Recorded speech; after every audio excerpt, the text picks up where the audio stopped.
بسم الله الرحمن الرحيم. ويل للمطففين الذين إذا اكتالوا على الناس يستوفون وإذا كالوهم أو وزنوهم يخسرون. ألا يظن أولئك أنهم مبعوثون ليوم عظيم يوم يقوم الناس لرب العالمين. كلا إن كتاب الفجار لفي سجين وما أدراك ما سجين كتاب مرقوم. ويل يومئذ للمكذبين الذين يكذبون بيوم الدين وما يكذب به إلا كل معتد أثيم إذا تتلى عليه آياتنا قال أساطير الأولين.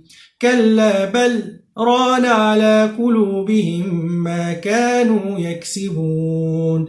كلا إنهم عن ربهم يومئذ لمحجوبون. ثم إنهم لصال الجحيم ثم يقال هذا الذي كنتم به تكذبون. كلا إن كتاب الأبرار لفي عليين وما أدراك ما عليون كتاب مرقوم يشهده المقربون.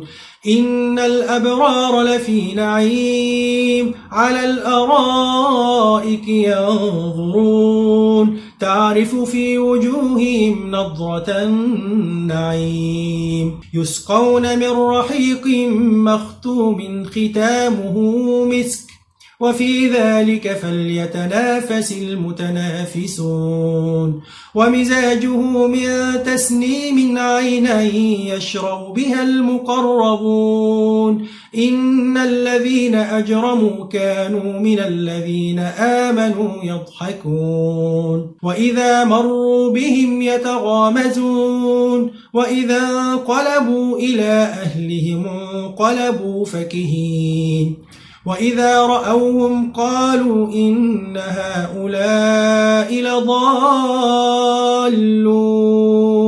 وما أرسلوا عليهم حافظين. فاليوم الذين آمنوا من الكفار يضحكون على الأرائك ينظرون هل ثوب الكفار ما كانوا يفعلون.